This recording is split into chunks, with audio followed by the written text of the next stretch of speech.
Ready, start. Sir, this bill was introduced in the House by the then Labour Minister Shri V.K. Raghunatha Reddy.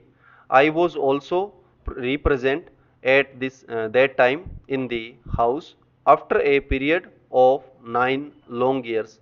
This bill has now come from the cold storage. It shows how powerful the plantation lobby in the country is, even though after so much of the time this bill has now been brought, I support this bill. In the name of a more comprehensive measure, I do not agree that bill should be postponed or that it should be again referred to a joint committee. Some such proposal was there. I do not agree to that, though it is not adequate and some improvement from the point of view of workers is needed. I do not agree that we should postpone passing it. For example, it has been suggested that the crease limit should be brought down to 5 hectares to cover more plantations. In the south, especially in Kerala, Karnataka, and other southern states, many plantations are now covered by this bill. I would request the minister to carefully examine this thing. In North India and some other places, tea plantation is on a large scale, but in the case of rubber, cardamom and coffee, it is 5 hectares. This is other high side. I request the Honorable Minister to reduce the acreage limit to 2.5 hectares for coffee and rubber and cardamom. Our friend was talking about socialism, socialism society, democratic socialism, and so many other things. I honestly request him to consider my suggestion, and that is whether the government is prepared to nationalize the tea industry. Sir, some 8 years ago in the Kerala Assembly, all the parties, including Congress Party, unanimously recommended to the central government for the takeover of the tea industry. In Kerala, tea plantation is owned by British monopolies. Even in the Assam Assembly, all the parties unanimously passed a resolution suggesting takeover of this industry. Are you prepared to take over this industry, especially this tea industry? I pose this question to the central government. Sir, this tea industry is owned by foreign monopolies and they are exploiting the workers. The situation in the tea industry is deteriorating.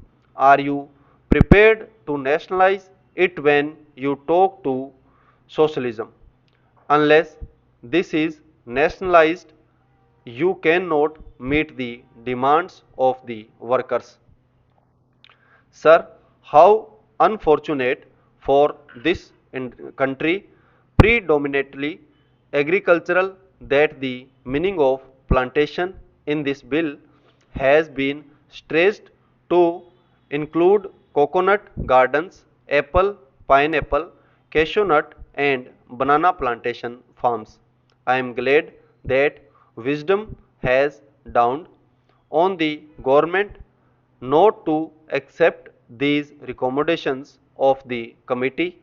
If I were an anarchist or a member who wished ill of this government, I would have pleaded with the government to stretch the meaning of plantation to cover all agricultural lands in the country and attract the provisions of this bill.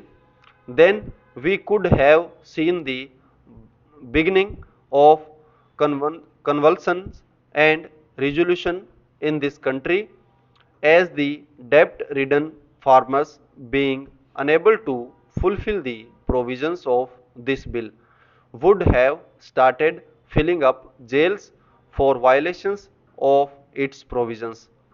Sir, I would take this opportunity to appeal to the Prime Minister to treat agriculture as an industry and treat agriculturists like the urban citizens and treat the farm holdings in the same way as they treat the factories and industries. The government should start finding out the invidious and discriminatory laws passed in the country since independence adversely affecting the farming community and review those laws if they want to ensure integrated development of the country. Mr. Vice Chairman, sir, you know the undivided Congress, the Indian National Congress fought for plantation labor and also for the rights and privileges of the peasantry.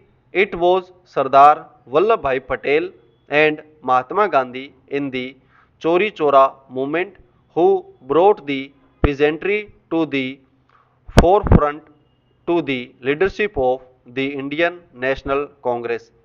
As successors of those great leaders in that organization, it is high time the Congress did their best for the plantation labor as well as the unorganized peasantry in that area.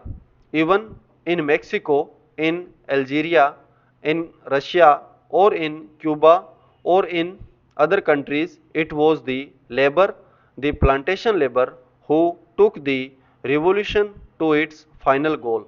Here in this country, we do not want to see another bloodbath. We do not want to see that they take up arms against government or against employers. As people's representatives and as government of the people, we must do our best to solve their problems, whatever their grievances are, whatever their difficulties are, instead of allowing anybody to take advantage of their poverty and their difficulties. I know what goes on with plantation labor. I can give instances of different plantations. I come from West Bengal where tea plantation is a very big factor and I know how plantation labor are still being exploited. Housing facility near the plantations is a must for them under the act. Stop.